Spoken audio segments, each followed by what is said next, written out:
Dave Meltzer just posted the dumbest tweet you'll ever see him post for a week, and it's gone stupid viral because of how stupid the tweet was. Meltzer got a little too fired up after Toni Storm's low aura match against Mina Shirakawa at Forbidden Door. Despite the confusing payoff of Toni, Mina, and Mariah sharing a three-way kiss, the Five-Star AEW Press Secretary strangled this match with praise the way Lenny, the Slow Adult from Of Mice and Men, strangled that wild rabbit he liked too much. Quote, Storm pinned Shirakawa. Excellent match. All three kissed when it was over. All you no-story people looking like fools right now. The ratio was crazy, shouts to Dijak. Like the type of ratio you get from the Swifties for taking Scooter Braun's side. Like seriously, no smoke with the Swifties, but I think Scooter's side of the story made a lot of sense, that's all. Speaking of blondes falling out with their friends, make no mistake, Mariah May's abrupt heel turn on Toni Storm was one of the greatest angles you'll see in AEW.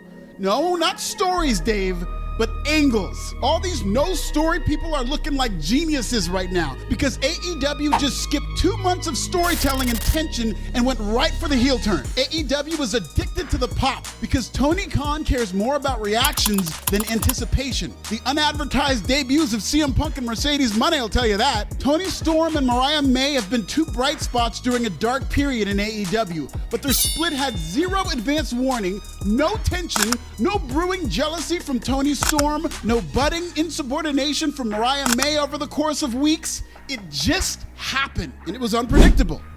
Okay, that's cool once in a while to keep fans on their feet, maybe, but this is what AEW does with every angle.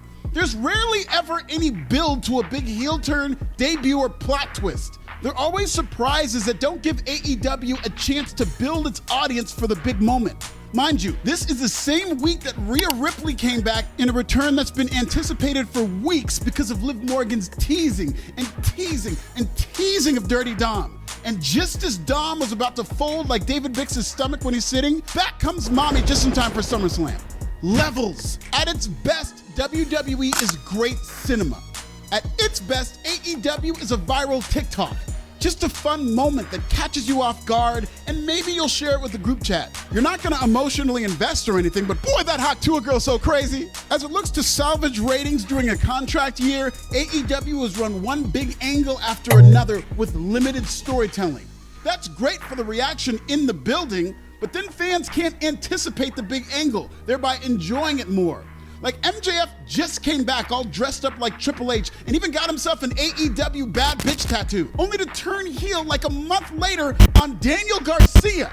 The build to MJF's heel turn was, about 2 hours, but at least it set the stage for MJF versus Will Ospreay at Wembley, right?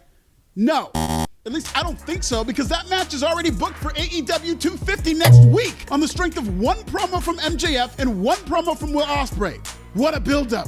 What a story. There's a difference between a story and a series of angles. MJF versus Ospreay is a series of angles. Toni Storm versus Mariah May has been a very entertaining series of angles, but a good story it is not. That's why aging Dave Meltzer was jumped for another dumb take on the Bird app. With over 130,000 tweets, that's crazy, and thousands of bad takes, Dave has the highest bad take to tweet ratio on the entire South African Bird app.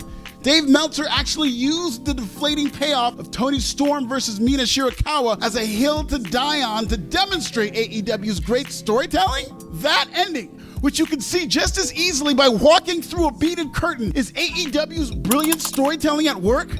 No, David, it isn't. And that's not just me talking.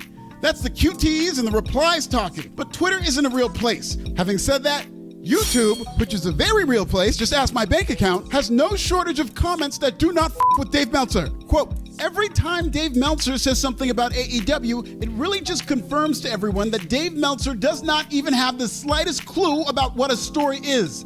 Quote, the problem I've watched with Dave Meltzer is that he will praise AEW's storylines, but then refuses or just plain can't explain what the storyline actually is. Quote, Dave doesn't want to lose his access because nobody else wants to deal with him anymore. And finally this one, which says Dave and Tony make people hate AEW, which came from Dave's own grandmother. I know, that's crazy. Even the alleged grandmother of the sandpaper-faced stuttering machine doesn't fuck with him. And yes, I'll be the first one to admit, comment sections are often a polarizing place flawed by groupthink based on allegiance. But even if you were to go to Dave's own comment section, those motherfuckers won't support him. Here's a comment from a recent rant about AEW's low ratings from Observer's YouTube channel. A video disliked over 1,200 times. I came for the excuses. Wasn't disappointed. Even if you were to touch grass and find opinions IRL, Brian Alvarez, AEW Vice Press Secretary and Dave's Mini-Me couldn't defend this storyline. The story of, all of this, I know, but this has not been my favorite story. Shit, I pay $15 a month for the Wrestling Observer ripoff, which says more about me and how much I love wrestling than the Observer. But point is, even as a subscriber, I'm talking that good shit about Meltzer. Listen, full disclosure, I like this Toni Storm Mariah May storyline. Lack of a plot twist aside, Toni Storm is one of, if not the biggest star in AEW.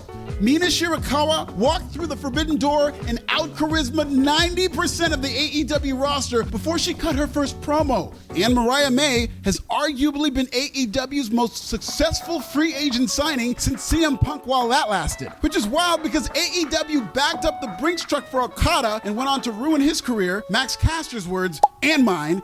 AEW backed the truck up for Mercedes Moné, who is starting to heat up now, but I'm sorry, Stephanie Vaquer got over in New York twice as much as Mercedes with a quarter of the salary. Though to be fair, you can blame the Boston Celtics for that. Will Ospreay might be the best wrestler in the world, whatever that means. But it means nothing to television ratings. Maxwell Friedman's words, and mine. Nobody ever said AEW can't tell a story. It's just that the stories they do tell suck unless a former WWE veteran is involved. Chris Jericho's Inner Circle and the Jericho Appreciation Society were solid stories. Even his learning tree gimmick is getting over, whether you want to admit it or not. But for every one learning tree, there are thousands of branches filled with rotten apples, like the Pinnacle and the Young Bucks airing the Brawl In, which is basically internet wrestling Twitter porn and nothing else. Dave Meltzer is out in these streets really thinking AEW cooked with the anticlimactic triple kiss. This past weekend, I dropped a YouTube video of how the key to every WWE storyline is that you can explain it in 30 seconds or less. Let's try to do that with the Toni and Mariah story.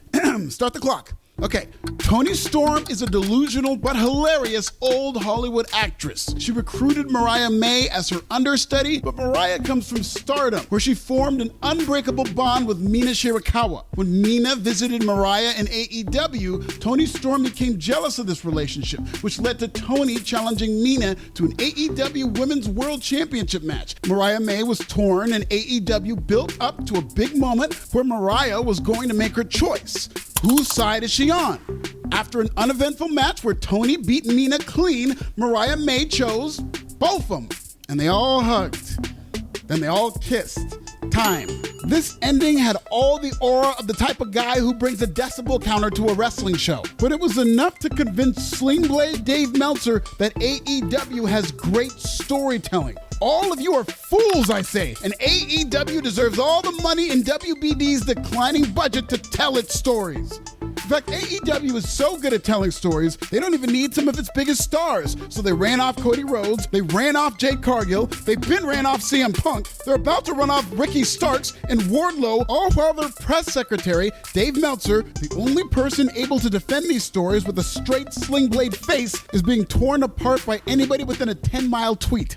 It's not looking good for Dynamite Dave, but when has it ever in 2024? Hang in there, Dynamite Dave! I do believe women's wrestling will save AEW. Britt Baker and Mercedes Moné started hot, and they have 2 months to build on it. Let's hope that's a good thing. Toni Storm and Mariah May are destined for a dramatic storyline at All In after Mariah wins the Owen Hart Cup. Check out this video about unprofessional Ospreay and subscribe. Do you like the Toni Storm Mariah May storyline? If not, does that make you a fool? Will they make up for it at All In? Tell me in the comments!